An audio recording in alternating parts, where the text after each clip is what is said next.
So it's late, like real late, 4 a.m. And I was laying in bed for about an hour, thinking just about the state of the Vikings. I was watching some videos, and it got me thinking, like, what if the team doesn't rebound from this 0-2? Like, you're gonna need drastic changes if this is the best we're gonna be. I mean, we've played. The Packers are a good team, so we lose to the Packers. That's kind of to be expected. Then we lose to the Colts, and we're gonna play the Titans next week. That's probably a loss. It's 0-3. And then I can't remember who. Oh, we play the Texans week 4, which is probably a loss. If we can't beat the Colts and Philip Rivers, we're probably not going to beat Deshaun Watson and the Texans. So if we come out of this season with a relatively low amount of wins, 2 to 5, somewhere in that range, and we end up picking in the top 5, this is the long-winded way of me saying that I want to rebuild this team. You give my perspective. I mean, under this is like complete. The team blows up. We're going to need a new head coach, new DC, new OC, new quarterback. Pretty much I'm just going to look forward to next year to try to make myself feel better about this year. So anyway, let's get into it, and let's get into rebuilding the Minnesota Vikings for 2021. All right, so I want to start off with GM. This one's kind of a crapshoot for me. I'm not going to be able to talk on as much as how they would fit with the Vikings team, and like maybe what I would like to see from a Vikings team, because they're GMs. Like, most of these guys are like some member of the office of another GM, and then they become GMs. They're just smart scouting people, stuff I'm not going to really know about. So instead, what I'm going to do here is I'm going to go ahead and pull up this right here, which is a list from Sports Illustrated, the top 10 coaching candidates. Jesus, it's 4 a.m. GM candidates that are going to be available for this upcoming offseason. So I'm just going to go through some of these names, and just right off the bat, I was reading through this because I wanted to make sure I kind of knew what I was talking about. This guy stands out, this Mike Borgonzini, and this is assuming that for whatever reason we fire Rick Spielman. Realistically, I do believe that maybe we'd fire Mike Zimmer. We'd probably keep Spielman around. He's just such like a Vikings guy, and I know that Zimmer is too, but it's a different level, and I think Spielman's probably much closer to the Wilfs than Zimmer is. So I'm just going to look at some of these GMs and kind of quickly go through this. But this is a Chiefs director of football operations, and you're going to see probably a trend throughout this that I kind of want to just snag up all that coaching talent, all that team talent from the Chiefs organization and put it in the Minnesota Vikings organization. Because, geez, that would I'd love to play like the Chiefs. And I get jealous because I don't want to watch a lot of Vikings games, and I want to watch a lot of Chiefs games. And so let's get back to a place, even though we've never really been in this place, that we're perennially a good team, and a team that is fun to watch and exciting, and not zone concepts. And as much as I'm just rambling, but as much as there is, success found in the concepts that Gary Kubiak runs and stuff like that, like, you got to admit, it's just more fun to watch the Chiefs than it is the Vikings. Like, even when we're doing good, it's just a more entertaining style of offense and defense, really. So, okay. Anyway, back to GMs. So this is a Chiefs GM that I cannot say his name, so it'd be a lot harder to say. He's not a GM, he's a director of football operations. It'd be a lot harder to say than Spielman, but Borgonzi, he holds Chris Ballard's former job in Kansas City, and he's and was a co-director of player personnel with current GM Brett Veach before John Dorsey was fired in 2017. So that's a great name, Chris Ballard, right? And if this guy is anything like Chris Ballard, well, we'll take it, right? A co-director of player personnel with Brett Veach, and we know what Brett Veach has done for the Chiefs since John Dorsey left, turning that team into one of the most successful teams in the league currently. So yeah, I'll take someone from the Chiefs executive office, and this is where GMs are found. They're these random, and these are going to be names that, like, I'm looking through this list, I'm not going to know any of these names. This hiring is going to be so important, but no matter who gets hired, we're not going to really be able to say if they're going to be good or not, because we just don't know enough. We don't know what they do within these offices and how much they contribute to a team. So we just got to take someone, look at a good team. We look at a team that's built well like the Chiefs, or we look at a team that's built well like the Colts. Look at a team that's built well like the Seahawks. The Seahawks. Would I want a guy from the Seahawks?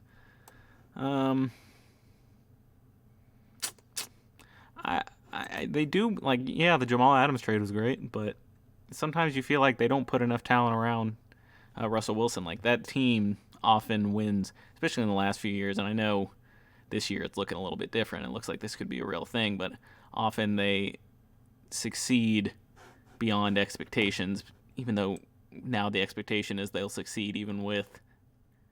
Really, what I'm trying to say is they don't put a lot of talent around Russell Wilson, and they still find a way to do good. And so you're questioning, are they winning despite the executives' decisions and player personnel decisions? But anyway, Ravens. I'd take the Ravens, even though they kind of, I know they're exciting to watch, but they kind of make boring splash picks. Like, they're good guys, but like you don't see the same thing out of the Ravens that you do with the Chiefs, where you're like, wow, like they got players that are, everyone knows Chris Jones, everyone knows Patrick Mahomes. What the Ravens do is they hire a lot of like role players and guys who are fit exactly what they need, which is a different style, but it's not as nearly as exciting as like what the Chiefs do. Anyway, Saints, Cowboys. Well, let me read this one. George Patton. All right, he's the assistant GM. Patton is where DaCosta was and Caserio have been for years, more than ready to be a GM with some questioning whether he'll actually leave his good situation in Minnesota. I do think he'd be willing to consider jobs elsewhere this offseason if the right team came along. Could we promote from within? If we're going my ideal situation in which we just are just blowing up everything, then I wouldn't want to hire from within. Like, let's just rebuild everything out. But maybe not.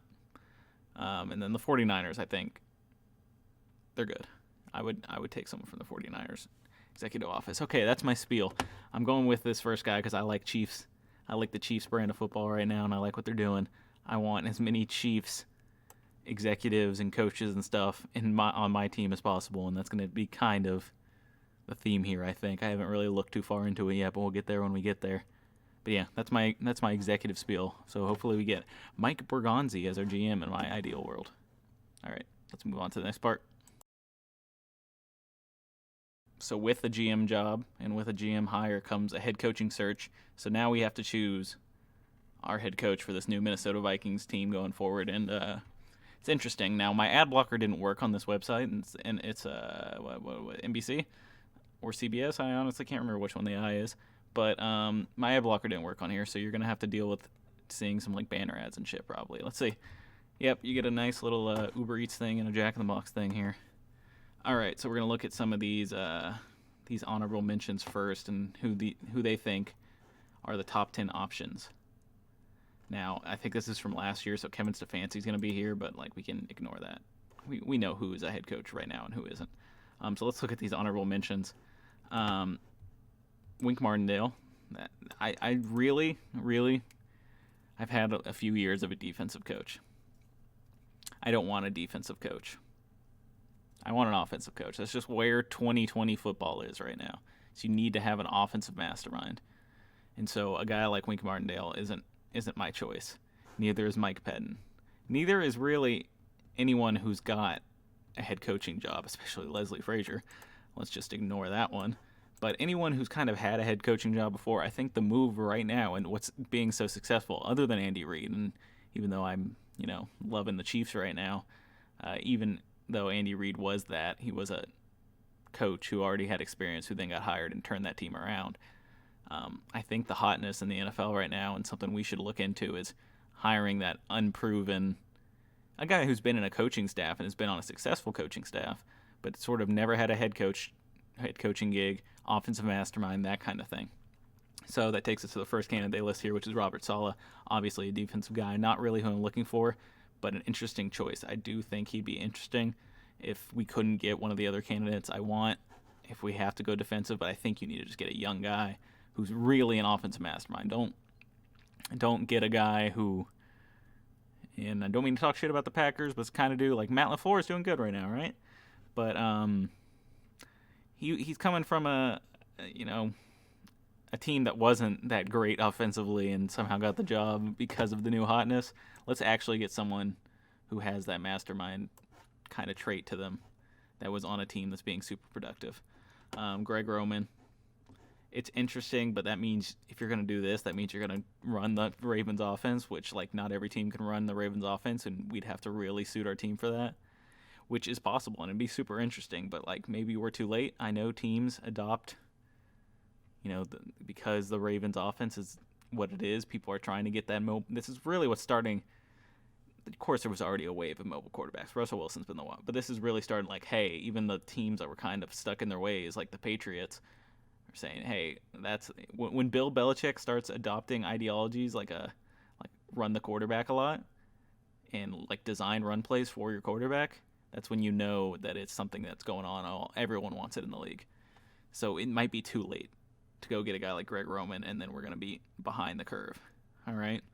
Josh McDaniels, he's a guy, like I said, like he's had the shot at head coach, maybe, but I'd be curious.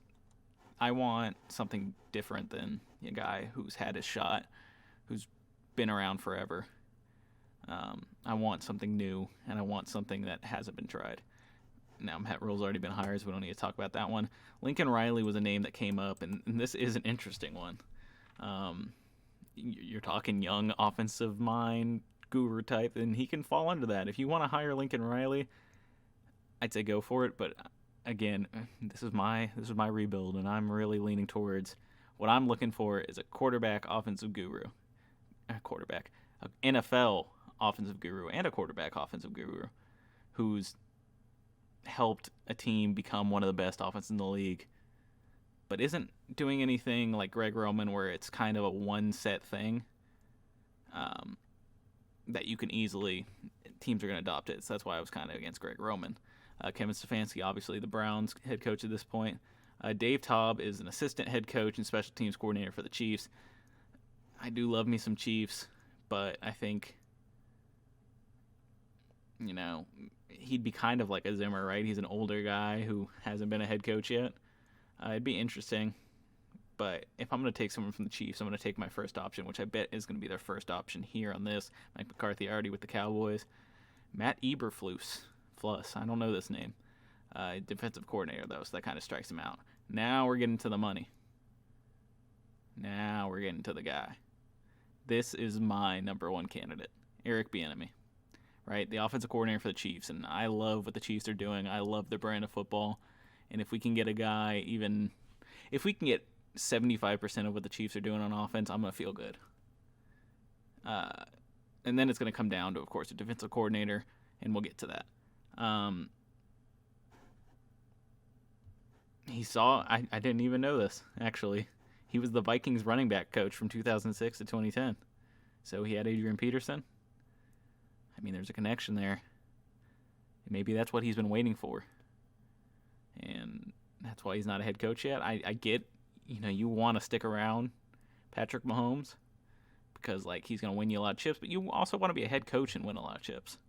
So let's see. Let's see another guy from that Andy Reid coaching tree come in, offensive guru, and really help the team go forward. But yeah, Eric Bieniemy is my pick. So right now we're running with whatever that Mike Borzongi or something, I don't know, and Eric Bieniemy. That's what we're rolling with right now. But I wouldn't mind keeping Spielman. So, either that Mike Borzongi or Spielman and Eric Bieniemy. But now let's move on to kind of filling out his tree. I'm probably not going to do offensive coordinator because we're getting offensive coach, and that's kind of always like, eh. So I'll probably just do defensive coordinator, and then we'll go into our segment with the quarterbacks in the draft and who's going to be our quarterback of the future. All right. So for our final coaching segment, we're going to go ahead and get ourselves a defensive coordinator. I've got another article pulled up here with some candidates. Let's go ahead and look at them, and I'll tell you who I am favoring in this one. All right. I got some ads here for Apple, so that's cool. This is an article about the Titans when they lost Dean Pease and who was going to replace him. So I'm just going to look here. This is their in-house candidates. I'm not going to be too interested in that. So then this is the veteran defensive guys, and it works sometimes and it doesn't. It seems like Wade Phillips has been on every team, but I guess he's just been on the Rams. But he's been one of those older DCs who keeps jumping around, and I think he's more of a stopgap defensive coordinator than he is like the guy you bring in long term. I thought one that was interesting was Marvin Lewis. Um, yeah, he could start doing the Wade Phillips thing. I know he's been a special advisor, to Herm Edwards at Arizona State. So I know he had such a good defense, and that's what that team was. They were a bad team who had like a pretty good defense. Of course, Zimmer was there. Maybe he wouldn't take the job from Zimmer. I don't know if there's something that goes on there, but I wouldn't mind the Marvin Lewis hiring. Of course, he's got a good reputation as being a defensive guy, and so I really wouldn't mind Marvin Lewis there. Romeo Crennel, the Texans really been that good? I know they had J.J. Watt, and that helped a lot of things, but have they really been that good defensively, especially under Romeo Crennel? So, yeah, we'll keep going. That's not going to happen, obviously, because there's probably burnt bridges there. That'd be weird if he came back. And then the Panthers, again, another defense that's These are the ones that were kind of interesting to me, and it'd be if we were doing this, it'd be crazy. We'd be getting a lot of like unproven guys, and I know that Eric Bieniemy is proven. He's much more proven than taking a guy like Jared Mayo, who's the inside linebackers coach with the Patriots. And I know there was all those rumors about he was the person calling the plays, and that turned out to be false. Blah blah blah blah blah. He's still probably important, and I do like the idea of a former player, and this is a guy I think it'd be an interesting pick. I don't know exactly. I guess they'd run kind of what New England runs, but at that rate, why not get who I think will be the bigger get? And I don't even know if he's mentioned here. And I think the bigger get, if you're going to get if you're going to get a defensive coordinator, and you don't want to go a young guy, would be and especially if you want to get the Patriots thing, go ahead and grab Matt Patricia. Probably getting fired, knows a lot about the Lions, right? So. Matt Patricia's an option. I think another one I had in my head who may not be listed here because I don't know if they're going to mention people who could potentially get fired. Who was it? Dan Quinn. Now, that's the risky one, and that's one that I go, I don't know. Because Dan Quinn runs that Seattle scheme, which is just getting burnt at this point. Everyone ran the Seattle scheme for a while because that's what the NFL does, a bunch of copycats. Everyone ran the Seattle scheme. People have figured out the Seattle scheme. The Vikings ran the Seattle scheme for a long time and still pretty much do, and it just gets burnt. And so we need a different scheme, and that's why I wouldn't mind go ahead and grabbing Matt Patricia and see what we can do there if he's available. So yeah, I'm gonna go ahead and say Matt Patricia is my defensive coordinator choice. So I'll go ahead and put it up on screen now. Currently, we've got Mike Borzongi. I don't have his actual name in front of me, but I think it was something like that as our GM. Eric Bieniemy as our head coach. Matt Patricia as our defensive coordinator. And now let's get to the final part of this rebuild, where I'm going to go ahead and draft a quarterback and say goodbye to Kirk Cousins and ignore all the potential cap conflicts that are going to happen with getting rid of Kirk Cousins, and I'll let whoever our GM is figure out how to deal with that. But, yeah, let's go ahead and figure out where we're going to be drafting and then draft a quarterback where we land. Okay, we finally made it. We're going to get a new quarterback, and we're going to get rid of Kirk Cousins finally. And let me use this as an opportunity to have a little spiel on Kirk Cousins, because Kirk Cousins is not a bad quarterback. He's just not a good 2021 quarterback, and not a good quarterback going forward. He works in a team that doesn't need a good quarterback, but I think successful teams today need a great playmaking quarterback. Kirk Cousins really isn't that. He works on a team that's so schematically set up for him, something maybe like the 49ers, and for me to project that we're somehow going to trade them to the 49ers would be crazy, but I'm just going to, in this alternate reality, we found a way to get rid of him. All right, so we're looking at this article. This is another one of the eyes. I don't remember. Oh, CBS. I can read it right there. So CBS. This is their mock draft, and so how they decided the order is they used the reverse Super Bowl odds. So I guess the team with the worst odds to make the Super Bowl at this point, and that's where they decide. I haven't actually looked where the Vikings end up here, so let's take a look. And we'll act as if their picks up to this point were what the teams originally really selected, and then I'll make a decision for the quarterback once I figure out who's left. All right, so Trevor Lawrence goes immediately to the Jets. That's fine. So that's one quarterback. We assumed this was going to happen. unless somehow they project us as the worst team, we weren't going to get Trevor Lawrence. But let's still hold out hope for we get Justin Fields, and in worst case, we get Trey Lance. That's what we're hoping for. Micah Parsons goes, Penny Sewell, Jamar Chase. All right, Justin Fields still on the board here. We're getting down, and then, we're robbed. We're robbed at pick 8, so they don't have us in the top 10, it looks like. That's going to be really tough on my projection here. All right, so Justin Fields is gone. Will Trey Lance make it to us? Yes, he does. All right, so they have us picking him too. So let's read their little thing. They have us picking here at 12. Kirk Cousins does not look good through 2 weeks. The first week he was fine, but it's still like it all happened in garbage time. So yeah, okay, fair. He finished with 15.9 passer rating in week 2. Well, this is I don't know how much I trust this because it says a week 2 loss to the Packers. We lost to the Colts, but yeah, he had a bad game. What under 100 yards or like around 100 yards, 3 interceptions. Yeah, it was bad. So I'm sure they're talking about the Colts here. And the Vikings' young defense is a long way to go. Yep. And while Minnesota signed Cousins to an extension through the 2020 season, if they like Lance, who is long on physical tools but short on experience, they should draft him. So this situation is a Aaron Rodgers, Pat Mahomes situation, right? Where we're taking a guy and then we're going to keep Cousins till the end of his contract and let this guy, or at least a year into his contract, 2 years, however it works out. I'm not the cap contract guy. Have Mike Borzonga or whatever figure it out. And then develop this guy underneath Cousins for a little while. Be bad for another year or two, which sucks, but be bad for another year or two. Hopefully this guy comes out the other end looking like a stud, looking like Pat Mahomes, looking like Aaron Rodgers or something. Trey Lance could run. I really like Trey Lance. I think Trey Lance, you're gonna have to kind of work it because he's not Patrick Mahomes per se, but he has a good enough arm, and I'm not too worried about him being able to run whatever Eric Bieniemy wants to run. So I'm happy with Trey Lance here. So let me put up my final rebuild on the screen right now. At GM, Mike Borzingi, whatever. Head coach, Eric Bieniemy. Defensive coordinator, Matt Patricia. And the new starting quarterback, or backup for a little while, and then starting quarterback. The quarterback of the future, Trey Lance, out of North Dakota State. All right, well, I hope you guys enjoyed this video. It honestly made me sad thinking about how I still have to sit through 14 more games of the Vikings being terrible. But let's hope we get higher than 12, because I really did want Justin Fields. I'm fine with Trey Lance, but I really did want Justin Fields. That was kind of my guy. I was really hoping they'd have us in the top 5 somewhere and we'd get him. But anyway, thanks for watching. Subscribe. See ya.